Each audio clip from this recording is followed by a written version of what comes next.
Good morning.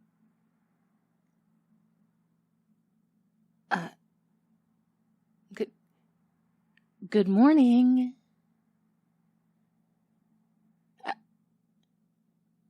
Wakey, wakey, eggs and bakey. Oh, you're awake. Good morning. Almost morning. I'm sorry. I didn't know if you have work in the morning. What with us being absolute strangers, I didn't know if you needed a wake up call, or shall I order you some breakfast, or no. Oh, okay. Good. Yeah, no, me neither. I have well, I have work, but I work for myself. I work at home, and so I have deadlines to meet, but I don't have an actual schedule, so it's not a problem for me to not work today if I don't want to. You're stroking my leg. No. I don't mind that. It feels nice. You can keep doing that.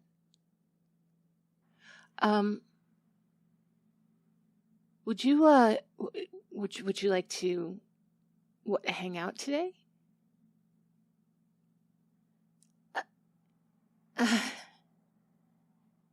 Yeah. Well, I'm not used to this. I suppose it shows, huh? Oh, well, no. I'm used to hooking in with people. I've been doing it for hundreds of years, but not bringing people back. It's usually just a quick, yeah, type of thing. Yeah. No, that sounds like a chew on them. I'm sorry. Okay, so I'm being weird, aren't I?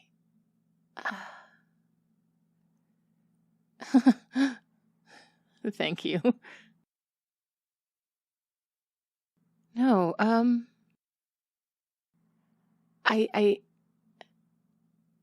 know it seems like I would have, but no. You are my first random hook-in that I brought home. It's weird. It's one thing to bite people. It's another thing to bring them into your home, you know?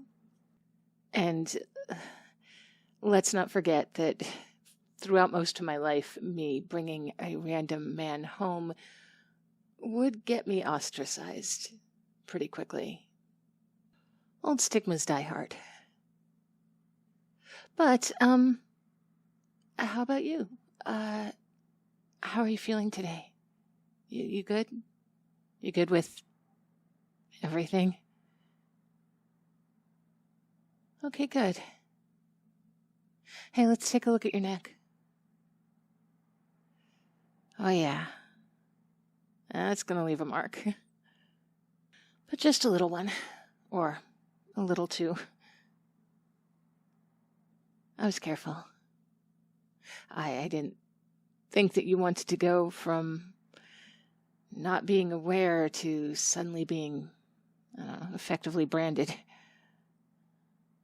Some people are into it, though. Some people like the scars. Oh my God, yeah. Like, have you not noticed in that bar, some of those people look like junkies. They wear them like medals of honor.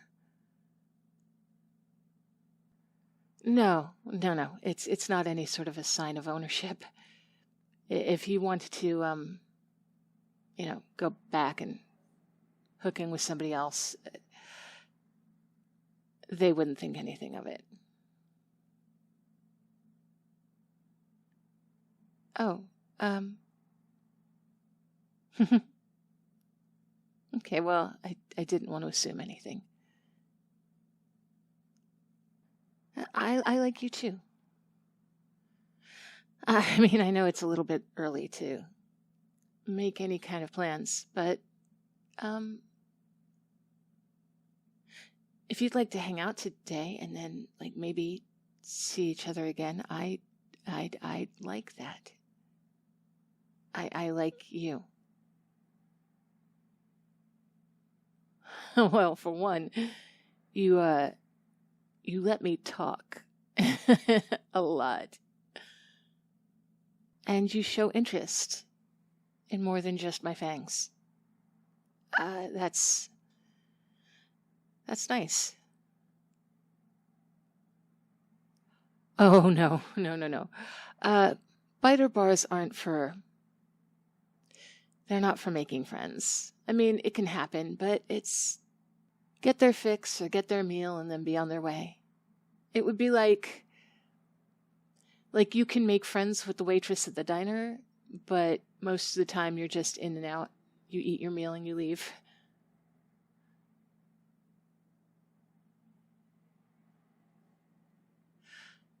Yeah, I suppose it does sound kind of cold.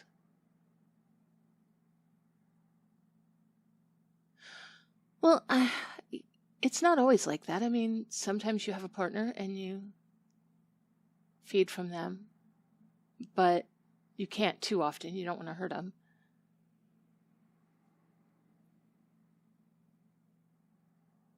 Some people are meal monogamous.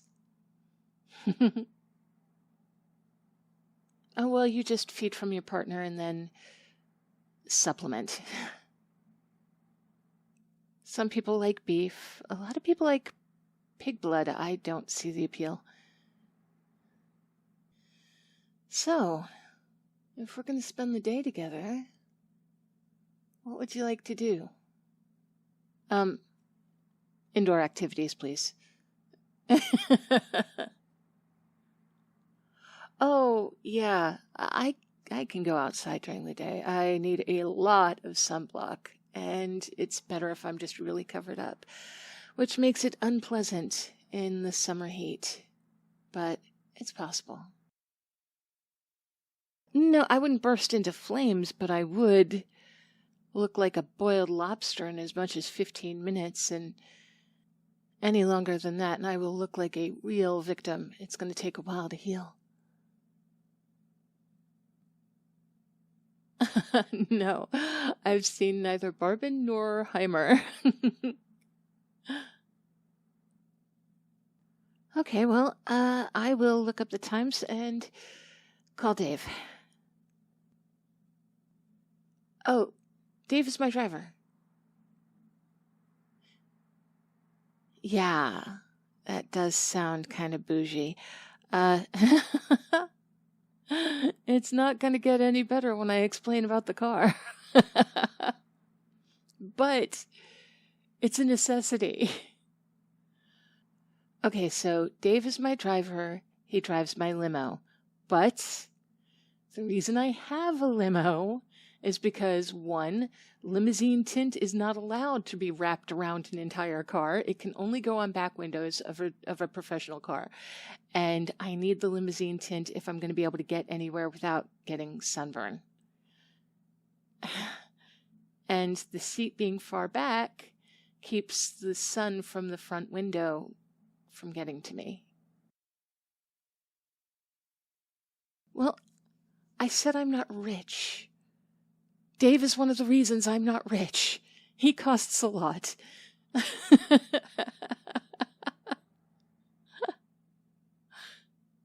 He's a good guy, and he has a great sense of humor, and I think you'll like him.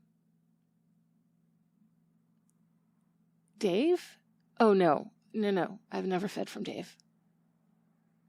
Well, for one, he has a husband at home, and I think the man would kill him if he came home with bite marks on his neck.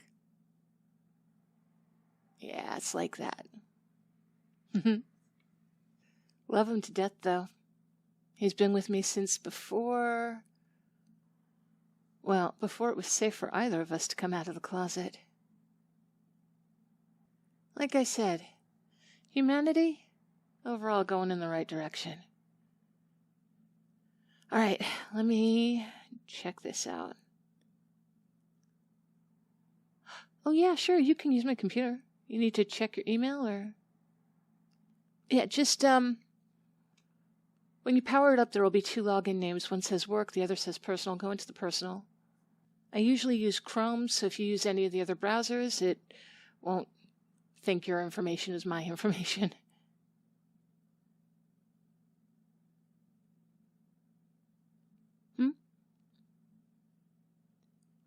Oh, yeah, the ancestry. Okay, this is going to sound stalkery, and I, maybe it is, I don't know. I've never actually gone to, like, look at any of them personally, but, you know, I told you that I had kids. They weren't mine biologically, but, those are their descendants. I just like to check in every once in a while and see how they're doing. Oh, no, they don't know anything about me. I'm just a footnote, someone who is the second wife of one of their ancestors. Take a look over here.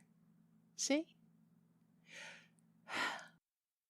There he was, and that's Elizabeth.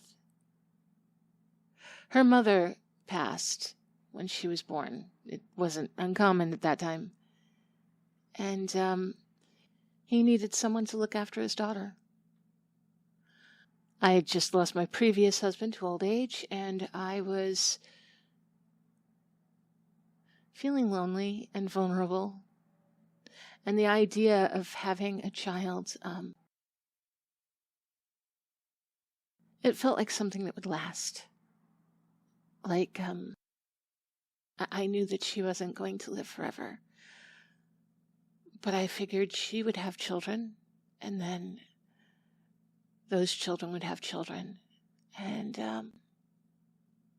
I had this silly notion that I would always have family. It was a lot to put on a child. Oh, no, Elizabeth hated me. Oh, with a blind passion, she hated me. I mean, she loved me. I was her mother. She didn't know any other. But she hated how clingy I was. It was a lot to put on a kid. She got older and married a man who was moving far away. Her father and I were married by that point, and he blamed me for her never wanting to come back. And he was right. I was smothering to that child. I never met her kids. But if you take a look at this tree over here, Barnaby and Bastion, I did better there. They were a few years older when their mother passed. And same story. I knew their father. We were neighbors.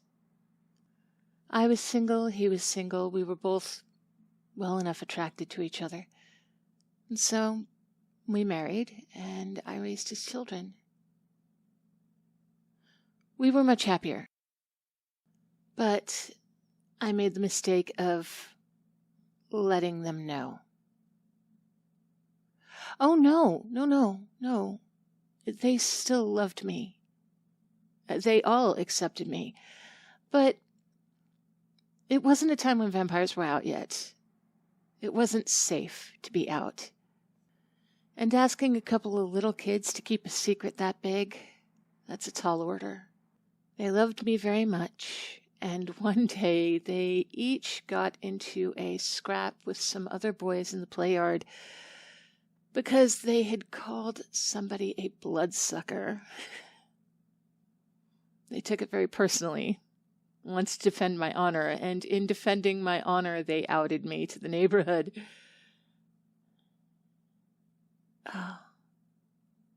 Well, most people took it as them being imaginative children. Some people thought they were crazy, and some people thought there might be something to it. Either way, we decided to move. The kids felt awful. I felt awful. They grew up and never spoke of it again. And when they had kids, I met their kids. But it was awkward being a very young-looking grandmother. Their wives were a little unnerved by me, so I faded away. Kept an eye on them from a distance, but that's it.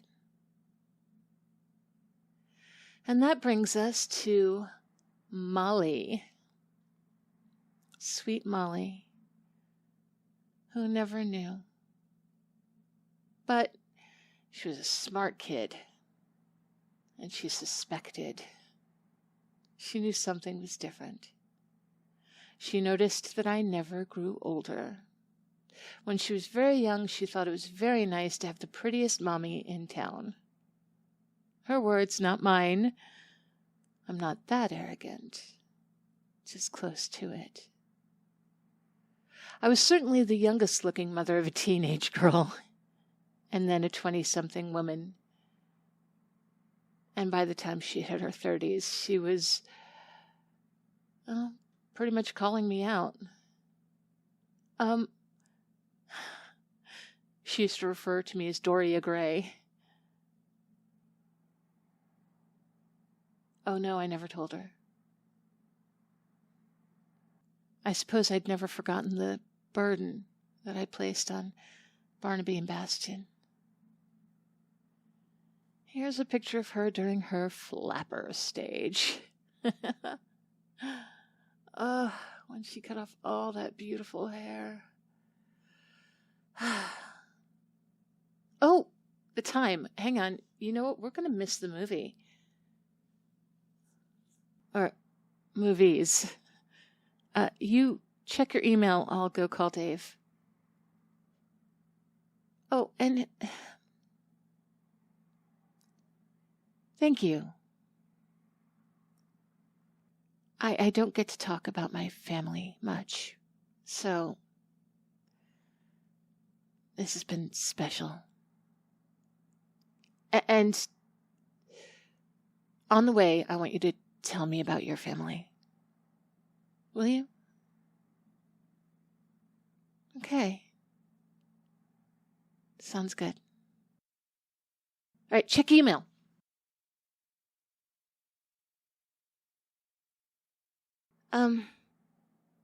Yeah, back already. Well, it occurred to me that, see, I haven't been on a date in like decades, so I may have gotten a little overexcited, and, I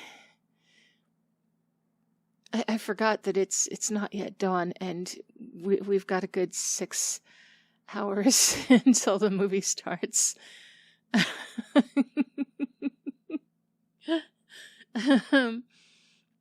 And thankfully, I realized before I hit the send button on Dave's phone number. So,